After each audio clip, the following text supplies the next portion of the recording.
So before we continue with the video, I want to talk to you guys about where I got this shirt from, and you probably guessed it, jerseyfifa.com. They have kindly sponsored today's video and also sent me a load of free shirts for me to check out myself, and I can now really vouch for the quality of these products. They have loads of shirts to offer on the website, so if you are interested, head to the link in the description down below and check out Jersey FIFA for yourself. Hey guys, welcome back to the AJ Analysis channel, where today we are getting straight into things with another tactical preview. This time, Manchester United versus Southampton this weekend. Now, before we actually kind of get into the video, I just want to point out the fact that this is actually being recorded before Manchester United's Europa League tie with Real Betis. So, if any players played particularly badly in that game, that kind of won't be accounted for in this video, so just kind of take that into consideration. However, this is another big game for Manchester United. Last time I watched them, they lost to Liverpool. So, you know, it's time for Manchester United to bounce back. Hopefully they've done it against Real Betis. If they didn't, then they need to, again, against Southampton, really need to bounce back. If they did beat Betis, then they need to continue that, because this is an important game in the race for the top four. So the first thing we need to figure out is how should Manchester United set up, and immediately the tactics board isn't working, so just give me 1 second. Okay, so technical blip out of the way. I think this is how I would set Manchester United up for this game.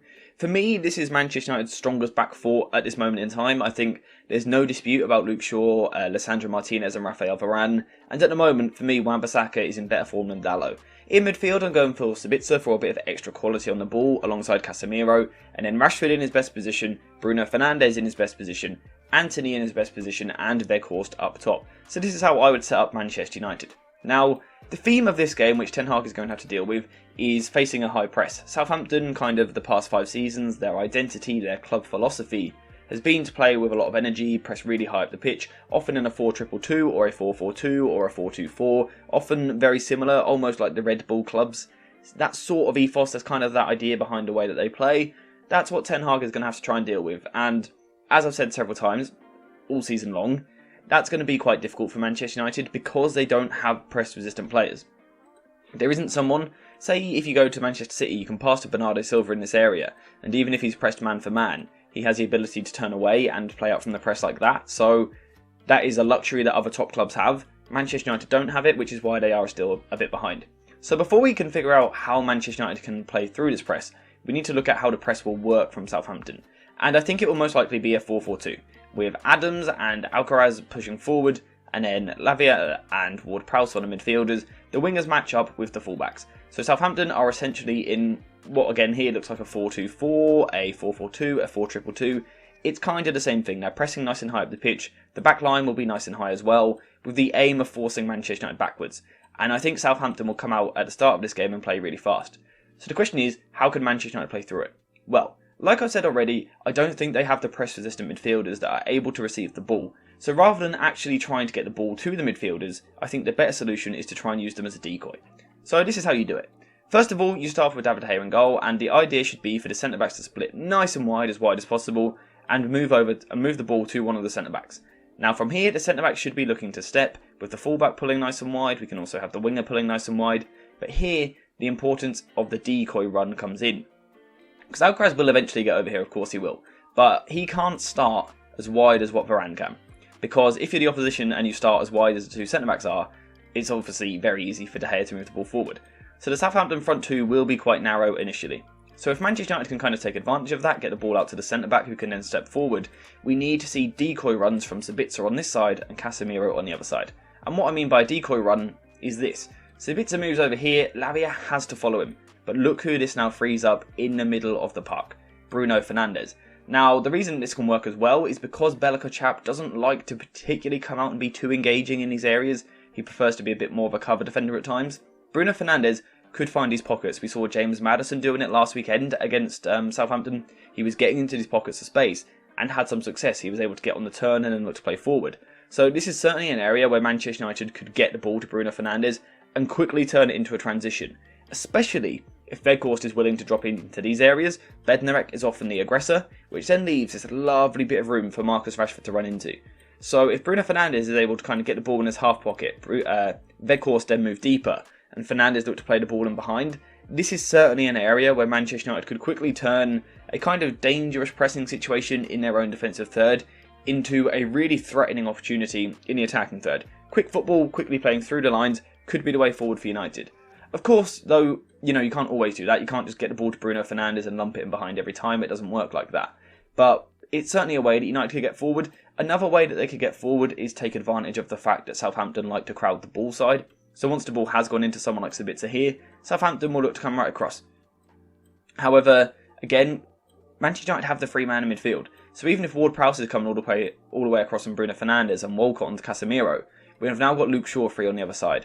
So what Manchester United need to use in this game is the ability to go backwards and then to switch the ball out to the other side. Again, this is something that Leicester done quite well, getting the likes of Ricardo Pereira in at right back. He had some space on the ball to step forward.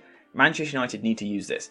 The ability to kind of draw Southampton in. It's risky football, it is, because, Southampton are good at pressing. They press with a lot of energy, a lot of intensity, so it won't be easy.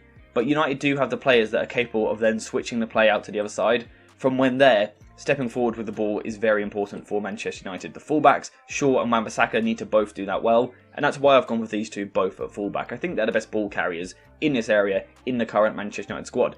And again, this is going to change a situation where it looks like Manchester United are being pressed into one where they are getting forward. And, that's going to be very dangerous. And if Manchester United can do that, they will have some opportunities. However, Southampton aren't the team that they have been in the past few seasons. In the past, Southampton were very intent on always pressing. What we've seen a bit more in recent weeks is they're a bit more willing to, say, okay, our press isn't working, let's now sit off. So United might be able to take advantage of that press early. If they are breaking the press though, Southampton will settle off into a bit more of a 4-4-2 mid-block. So we kind of have that situation here on the screen with Southampton in quite a condensed 4-4-2 shape and not leaving any spaces in between the lines. The question is, how do Manchester United build possession?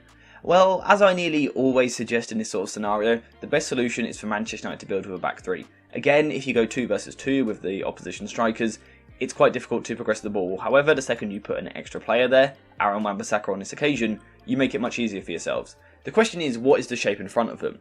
I would go for, it's got a few different names. You could call it a 3-1-3-3, or you could call it a 3-box-3 or a 3-diamond-3. Any of those shapes kind of could be labelled for this Manchester United shape. That's what I would be using, with Casemiro playing as the pivot, Sabitzer playing almost in a right central midfield position, and Luke Shaw occasionally inverting into midfield on the left-hand side. Now, I'm not going to ask him to exclusively play as an inverted fullback, but sometimes stepping in and sometimes stepping outside, giving United plenty of numbers in the middle. Then we've got Bruno Fernandes kind of at the peak of this diamond, and then our front three. Now, what this is going to do for Manchester United is allow the likes of Lisandro Martinez and Wan-Bissaka time to step forward with the ball. We see it all the time when a team builds possession in a back three, they are able to step forward. I mention it a lot on the channel, it might be a bit repetitive, but it's true. It's where Manchester United can step forward with the ball and progress. Now, the benefit of the likes of Wan-Bissaka and Martinez stepping into these areas is the overloads that it can create out wide. Now, yes, eventually the striker will get over. However, initially, Manchester United will now have a 3 versus 2. Particularly down the left-hand side, that could be very dangerous. With Lisandro Martinez, Luke Shaw and Marcus Rashford all in this area, there is a lot of technical quality there. But I also think Luke Shaw in particular, up against Theo Walcott, could be an area where Manchester United could have a lot of success.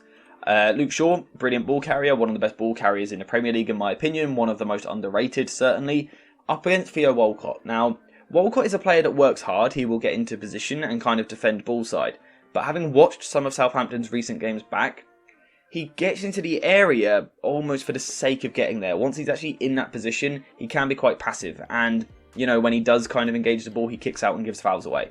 So I think Luke Shaw up against Theo Walcott, if it is Walcott that plays, could be a real area of strength for Manchester United. Whether it's in his more inverted position, Luke Shaw looking to drive inside where he is absolutely brilliant, or out wide. I think the 2 versus 2 of Shaw and Rashford against Maitland-Niles and Walcott, on paper it looks like a bit of a mismatch, so Manchester United could have a lot of success there.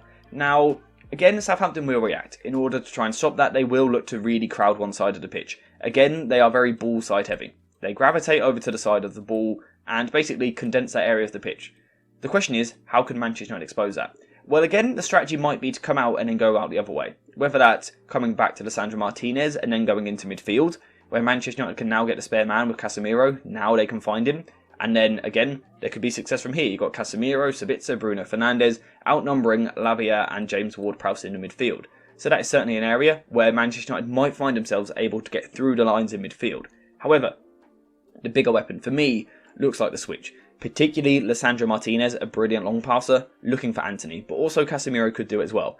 get the ball out to Anthony on this side, and then Southampton are, of course, dragged out of position. Now, if Walker-Peters is going to come across, it opens up this channel. Maybe Bruno Fernandes can go in there, maybe Sabitzer can go in there. Whoever it is, it provides a real opportunity for Manchester United to get into dangerous areas. And what it also does, if Manchester United are dominating the ball and, controlling possession, getting into these advanced areas, it gives Manchester United the opportunity, if the other fullback is going to push forward as well, or perhaps Bruno Fernandes is, it gives Manchester United the opportunity to attack with a front five up against Southampton's back four. It's a mismatch. And we've seen time and time again this season that when Manchester United generate this 5 versus 4, they are very, very dangerous.